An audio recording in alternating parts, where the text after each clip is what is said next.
अफजल साहब भी हमारे साथ लगातार जुड़े हुए हैं। सर, आप कुछ बात कहना चाह रहे थे, आपका जवाब लेना था, ब्रेक लेना पड़ गया था, प्लीज आप कहिएगा।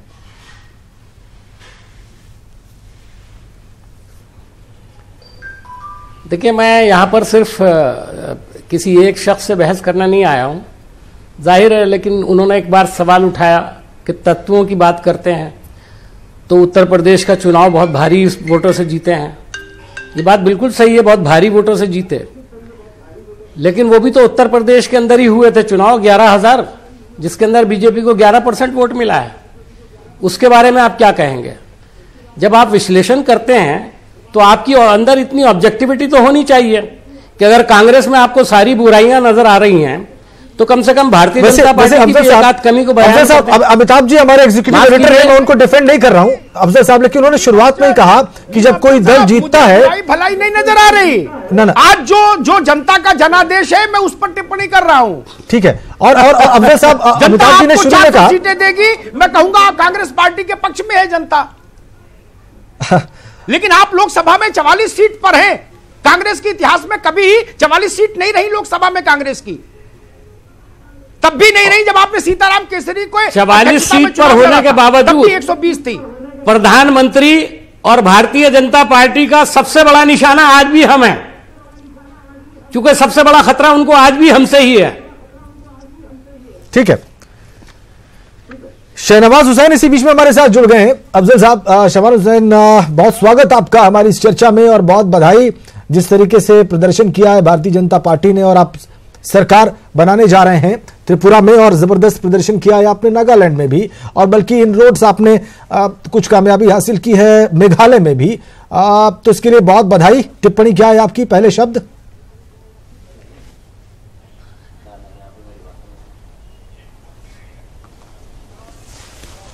शहनवाज साहब, देखिए जी, त्रिपुरा की जनता को त्रिपुरा की जनता को बहुत धन्यवाद करते हैं, और मेघालय और नागालैंड की जनता का भी शुक्रिया अदा करते हैं। मेघालय में कांग्रेस के खिलाफ 37 लोग जीते हैं, 37, यानी आप समझिए कांग्रेस के खिलाफ कितना गुस्सा वहां भी था। जहां मेघालय में वहां भी कांग्रेस 22 जीती है और 37 लोग उसके खिलाफ जीते हैं। दूसरी चीज, कांग्रेस मानने को तैयार नहीं है।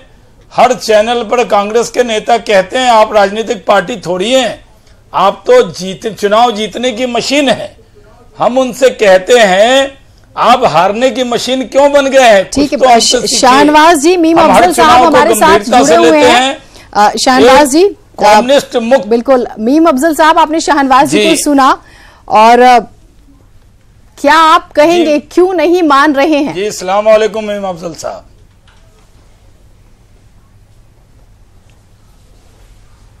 वालेकुम अस्सलाम।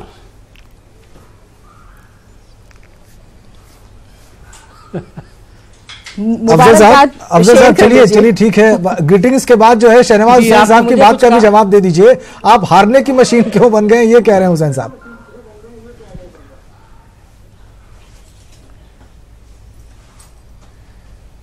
देखिए, आप जीतने की मशीन बन गए, इससे शुबा होता है कि आपको मशीन पर ज्यादा भरोसा है। हमारे पास जीतने की वो मशीन नहीं है जो आपके पास है। जन, धन, बल, तीनों चीजें आप इस्तेमाल कर रहे हैं, और नॉर्थ ईस्ट में आपने खूब इस्तेमाल किए हैं।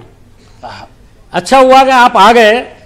आपके आने से पहले आपकी भूमिका यहां पर हमारे अमिताभ जी को अपनानी पूरी करनी पड़ रही थी। तो मेरा ख्याल है आप भारतीय जनता पार्टी को जाहिर है ऑफिशियली डिफेंड करेंगे यहां बैठ करके। मैं कांग्रेस को करूंगा, और बाकी लोगों से हम ये उम्मीद करते हैं कि वो हमारी गलतियां दोनों की देखें कहां कहां पर हैं। अगर यहां सिर्फ एक तरफ की गलती किसी को देखनी है तो ये उसका अपना व्यू हो सकता है, क्योंकि ये प्रोग्राम पूरा हिंदुस्तान देख रहा है, और आपका ये चैनल इस वक्त नेशनल लेवल पर हम लोग हैं, और बहुत सारी हर जबान में इसकी आज आप इसको प्रकाशित कर रहे हैं। जी जी, देखिए, मैं सिर्फ इतना कहूंगा कि अभी मेघालय के अंदर ये बात सही है, शाहनवाज जी आए नहीं थे, और उससे पहले मैंने सवाल अमिताभ जी से किया था, उनसे भी कर लेता हूं कि उत्तर प्रदेश में आपको जबरदस्त कामयाबी मिली जी, कर ले। और आपने इतनी सारी सीटें जीती, लेकिन उसके बाद जब निकाय चुनाव हुआ है तो आप मेयर का चुनाव जीते 16 में से 14 और आपको वोट पड़ा 42%। लेकिन उसी मेयर के चुनाव के साथ ही जो चुनाव हो रहे थे निकाय, निचली सतह पर 11,000 सीटों पर वहां आपको 10% से 23% सीटें मिली और 11% वोट आपको मिला, सिर्फ 11% जी। इसका मतलब है उसी उत्तर प्रदेश में जहां आप इतनी भारी जीत के साथ आए, साल पूरा होने से पहले आपके खिलाफ 89% वोट पड़ गया। तो अगर ये कॉम्बिनेशन आप यहां मिलाएंगे तो मैं वहां मिलाऊंगा, और उसका जवाब भी आपको दे देना चाहिए। अमिताभ जी तो दे नहीं सके। नहीं, आपने तो कही हम आपसे बहस करने नहीं आए, सवाल पूछते हैं फिर आप पीछे हट जाते हैं। मीम अफजल साहब, ये मेरे साथ मत करिए। ना ना ना ना, सुनिए, मीम अफजल, मैं आपके सारे प्रश्नों को उत्तर दे, आप ही हट गए। आपने कहा कि हम बहस करने नहीं आए। इतने भावुक ना हुई, मुझे मत समझाइए मीम अफजल। ना ना ना ना ना, मैं कांग्रेस का पूरा इतिहास बता दूंगा। अमिताभ जी एक वरिष्ठ कांग्रेस का भी और भाजपा का भी। मैं उनको, मुझे मत समझाइए, बताइए ना। जानता हूँ, ठीक है ना। तो मोदी जी बताते रहते हैं, आप बताएंगे तो कौन सी खास बात हो जाएगी। जमाने से अमिताभ जी को जानता हूँ। आप कोई नए आदमी हैं, हम लोगों से भी जब बात करते हैं बताते रहते हैं तो बहुत सख्त लहजे में करते हैं। बता देंगे तो कौन सा हल हो जाएगा। अमिताभ जी, हमने कब रोका आपको, बताइए। अमिताभ जी शहनवाज साहब, अमिताभ जी, नहीं, मैं कह रहा हूँ अमिताभ जी बहुत सख्त लहजे में और निष्पक्षता के प्रतीक के तौर पर जाने जाते हैं। अमिताभ जी की आदत यह है कि वो अपनी बात को मजबूती से रखते हैं और वो बीजेपी को भी आईना दिखाते हैं कई बार। मैं नहीं कहता कि अब लड़ना है अफजल साहब को तो शाहनवाज हुसैन से लड़िए, अमिताभ अग्निहोत्री से क्यों लड़ रहे हैं? उन्होंने थोड़ी आपकी सीट कम कर दी है। तो अगर आपको 0 आया है आपका कोई आदमी नहीं था यहाँ पर नागालैंड के अंदर, और अगर 0 आया है आपको ये त्रिपुरा के अंदर, तो आज आत्मचिंतन का दिन है। खुद के बारे में जानने का दिन है कि आखिर कुछ तो मजबूरियां रही होंगी, यूं ही कोई बेवफा नहीं होता। जनता क्यों नाराज हो गई है आपसे इतना? तो अब हमारे नक्शे कदम पर चलना चाहते हैं। हम तो 0 से हीरो बनना जानते हैं। हमारे पास मोदी हैं, आपके पास कौन है? हमारे पास जो कहते हैं, हमारे पास नरेंद्र मोदी जी हैं। उनका चेहरा, उनका नेतृत्व, उनकी क्षमता, उनके विकास के रास्ते पर चलकर आगे बढ़ाना।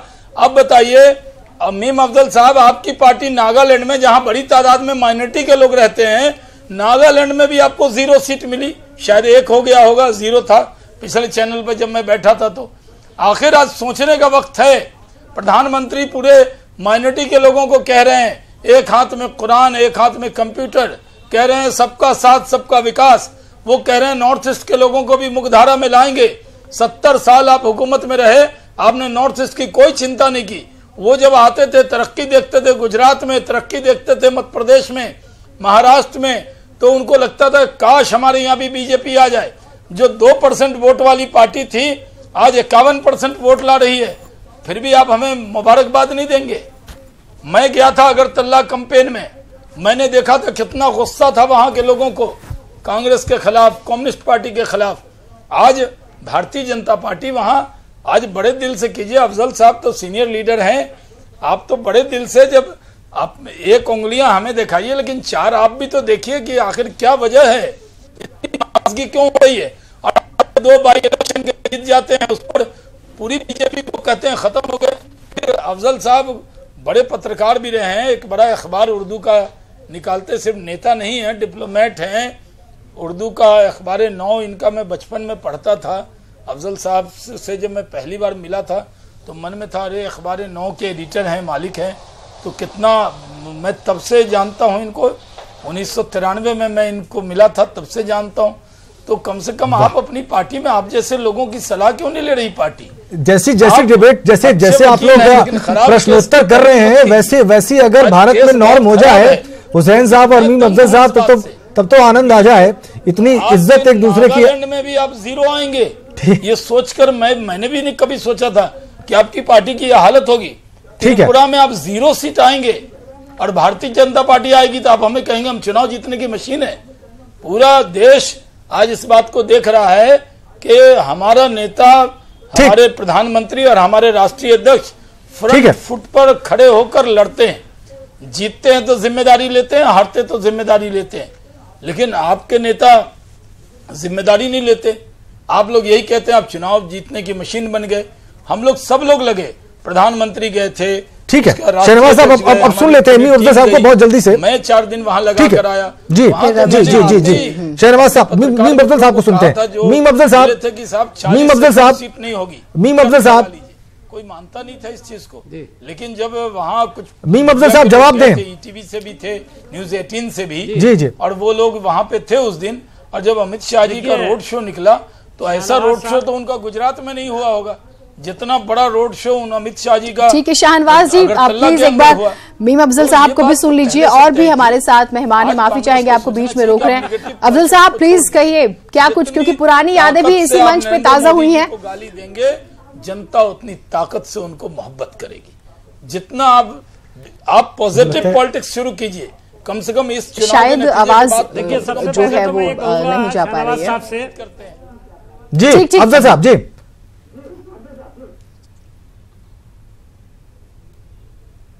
देखिए, जहां तक शाहनवाज साहब ने एक शेर सुनाया, कुछ तो मजबूरियां रही होंगी, क्यों यूं कोई बेवफा नहीं होता।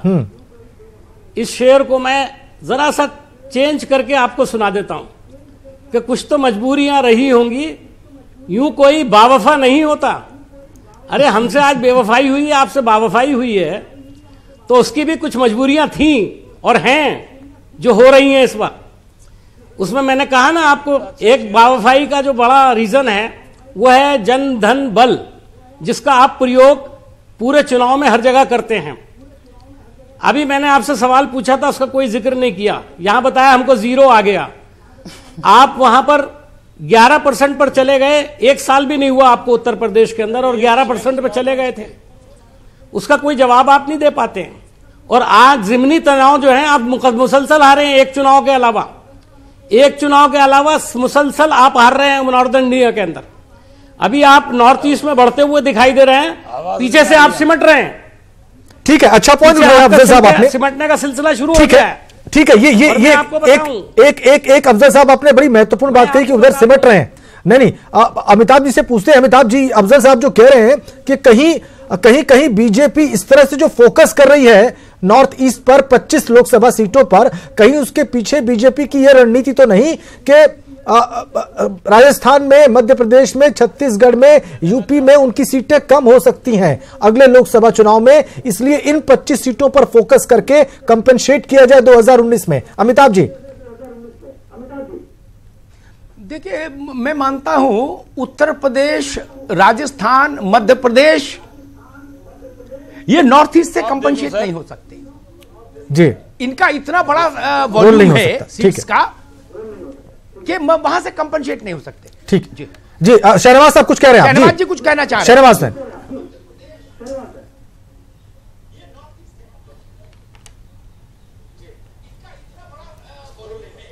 शहनवाज जी कहिएगा।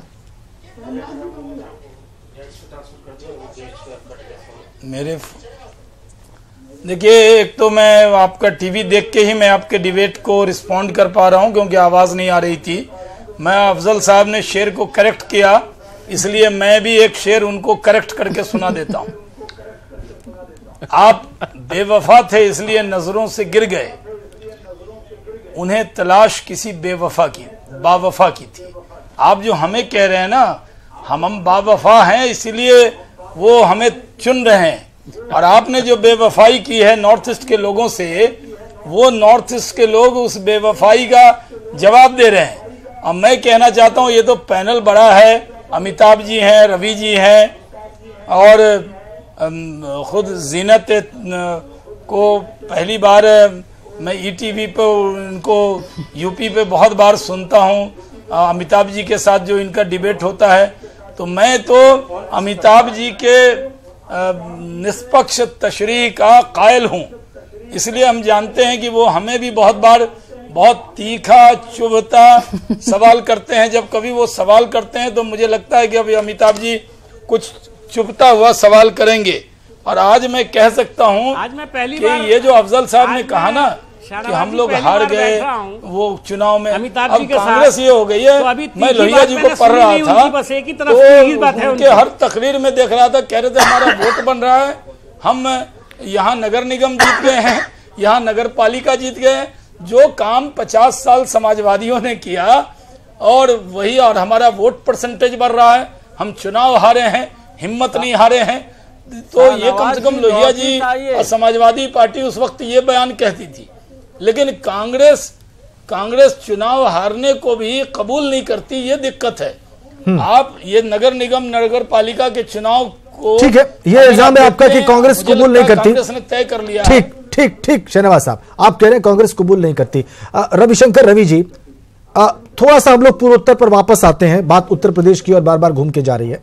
मैं ये समझना चाहूंगा रवि साहब कि लेफ्ट का इतना बुरा हाल क्यों हुआ और क्या माणिक सरकार वक्त के साथ साथ आगे नहीं बढ़ पाए, अपडेट नहीं हो पाए, और ये कितनी बड़ी पराजय है लेफ्ट की त्रिपुरा में? देखिए, माणिक सरकार फेल नहीं हुए हैं।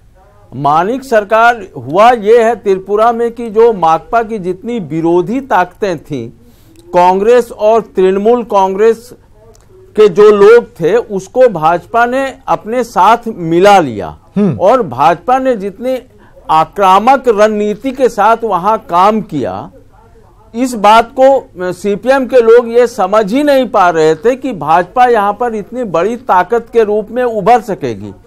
शुरुआती दौर में उन्होंने भाजपा को अंडरमाइन किया, उनको ये मानने को नहीं तैयार थे कि भाजपा यहां पर इतनी बड़ी ताकत के रूप में उभरेगी। और उसमें कुछ काम जो जमीनी स्तर पर किया हेमंतो बिस्व शर्मा ने, वो बहुत महत्वपूर्ण काम कर लिया चुपचाप, जिसका आभास जब तक सीपीएम को मिले तब तक एक बड़ा जनाधार वहां पर भाजपा के ठहरने का हो गया था।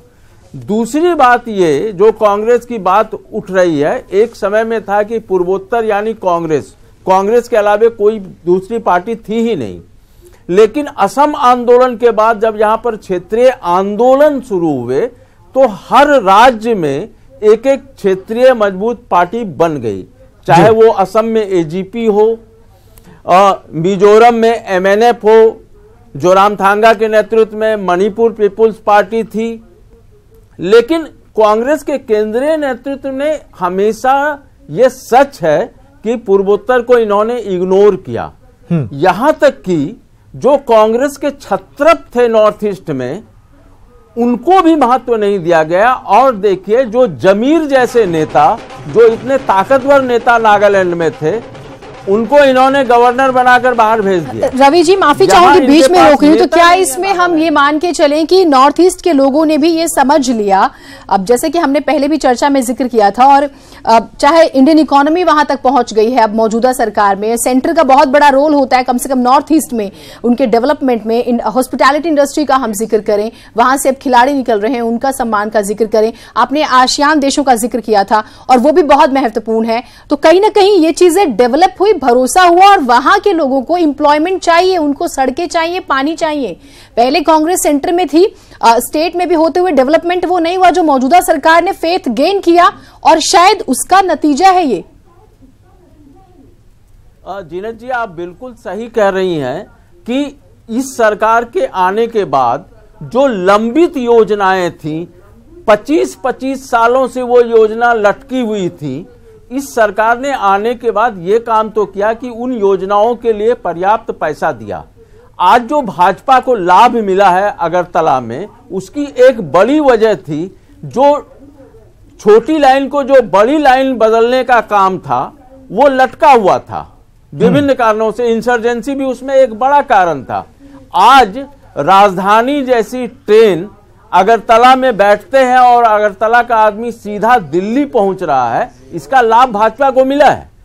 और जो सपने दिखाए हैं भाजपा ने, और खास करके प्रधानमंत्री नरेंद्र मोदी का यह बात माननी होगी कि पूर्वोत्तर में एक अलग तरह का प्रभाव है, लोगों में दिखता है। हर महीने 2 महीने में प्राइम मिनिस्टर नॉर्थ ईस्ट आते हैं अलग अलग राज्यों में, और इसका एक लोग, क्योंकि पूर्वोत्तर के लोगों के साथ केंद्र ने हम काफी दिनों तक उसको नेग्लेक्ट किया है। बिल्कुल। छोटी छोटी बात के लिए यहाँ पर आंदोलन करना पड़ा है। निश्चित रूप से जब राजीव गांधी के समय में कुछ पॉजिटिव स्टेप लिए गए थे, ठीक है, लेकिन फिर से उसके बाद वही स्थिति बनने लगी। जी जी जी जी अमिताभ जी, अमिताभ जी जी, मुझे एक चीज समझ आती है, जो मैंने छोटे राज्यों में खास तौर पर देखा, उनके अंदर आत्मगौरव की एक वो रहती है कि भाई हमको नोटिस किया जा रहा कि नहीं।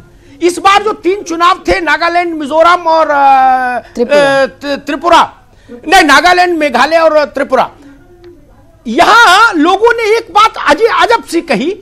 उन्होंने कहा कि कम से कम इस बार लगा कि हम भी कुछ राज्य हैं। जो लोग यूपी में, बिहार में, मध्य प्रदेश में, राजस्थान में वोट मांगने जाते हैं, वो हमारे यहां भी आ रहे हैं।